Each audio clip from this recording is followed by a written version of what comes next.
Hi there, welcome to Sales and Cocktails. I'm your host, Troy Harrison, the Sales Navigator. And today I've got a great drink and a great sales tip for you. You're going to want to stick around for this one. The drink we're going to make, and if you're getting tired of my bourbon drinks, first of all, what the hell's wrong with you? Bourbon's awesome. But this is completely different. This is called a Blue Caterpillar. I actually discovered this in an airport bar in LaGuardia Airport. Tried it out, honestly, with breakfast. It was great. And I thought, I got to share it with you guys. So here's how you make the Blue Caterpillar. Of course, Blue Caterpillar is an Alice in Wonderland reference. And it's been a long time since I watched Alice in Wonderland, so we're just going to settle for that. But here's how you make a Blue Caterpillar. Very tropical flavored drink. We're going to start out with one of my favorite ingredients. 1.5 ounces is my 1.5 ounce shot glass of Malibu rum. And I've been asked a couple of times when I'm going to get an actual bar jigger to measure this out, and that's a good point. I've got enough other bar tools, I should probably get one. Maybe next episode, you'll see one.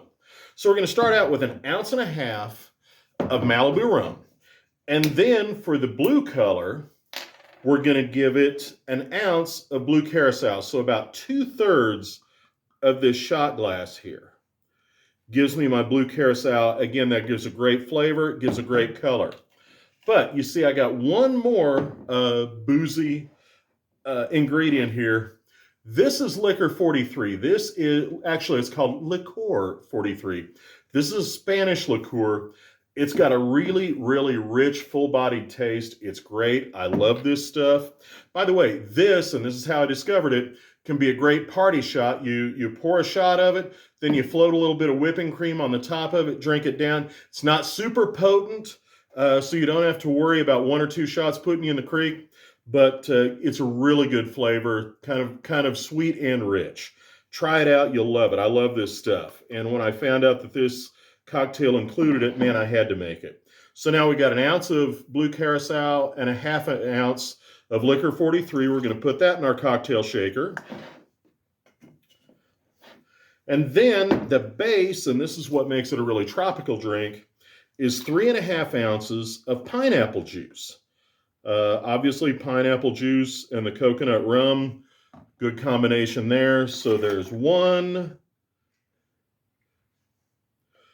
2, and about 1/3. There's our 3.5 ounces of pineapple juice. Then we're going to top it off. We want just a little bit of a lime citrus flavor, so we're just going to give it a little splash of lime. I'm not even measuring it. You can see I just dabbled a little bit in there, put it in our vintage cocktail shaker. Remember, when you put the top on, get it nice and tight. Don't ask me how I know that. Give it a good shake. I already had ice in here, by the way. And then we're going to pour it into our vintage car glass with a blue Stanley steamer on it. I thought that was a great fit for this one because it is blue. Of course, I'm wearing a blue shirt as well. Strain it into that glass. Pretty much fills up the glass. And oh, good grief, that's good. That won't get me off my bourbon drinks, but pretty close. So there's the cocktails part of this video. Now let's talk sales for a minute. One of the most common questions I get, and probably the cause of salespeople drinking as much as they do, is the question, Troy, how do I get urgency into my proposals? I've given a proposal to a client, and now it's just sitting on their desk and sitting there and sitting there and sitting there. How do I inject urgency into this process so I can get a decision from them?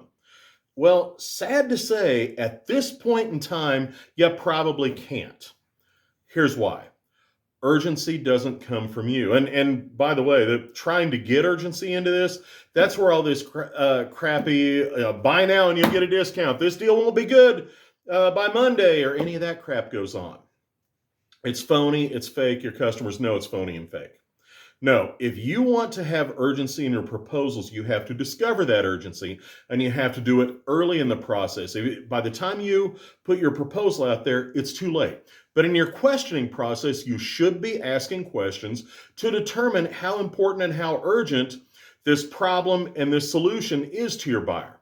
What are some of the questions you should ask? Well, here's a few good ones. First of all, What is the timetable that you'd like to start achieving these results that you're talking about? Don't ask when they want to buy, ask when they want to start using or implementing your solution. Because people are immediate gratification people. They'll put off the buying decision forever, and then they'll want the solution immediately the day after. Ask them what time, when, what day they want to start having the solution implemented. So there's one great question to ask. Here's another question to ask, and this can be a little bit scary. What other departments or issues are competing for the money that would go on this solution? Like I said, that can be scary because you may find out that there are so many other departments competing for that money, and some of them are more important than you, that you may never have any urgency of your proposal. That's okay. I'd like to know that before I put a proposal out. And a closely related question is, in your organization, where does this issue and solution rank on your corporate priorities? Again, these are things that you probably should know, but they're scary questions. Why aren't those questions asked? Because a lot of salespeople don't want to know. But here's the thing. If you really want to understand whether or not your proposal is going to have any urgency to it at all, you need to understand that early in the process. By the time you put that proposal out, it's too late. Anything you do from there is only going to hurt you. See, this is the difference between what I consider a front-loaded sales process, which is what I train on. I train on a front-loaded sales process where a great amount of your effort goes into asking great questions and understanding customer priorities. I always say 80% of your chance to win or lose the sale is determined by the time you ask your last question. The other approach is a backloaded sales process where you don't ask a lot of questions early on. You put on a great proposal, you put out a great presentation and proposal, and then you attempt to close the customer until they bleed from the ears. By the way, that's the car sales people have done it forever. People don't like to be sold to that way. So my recommendation is be brave.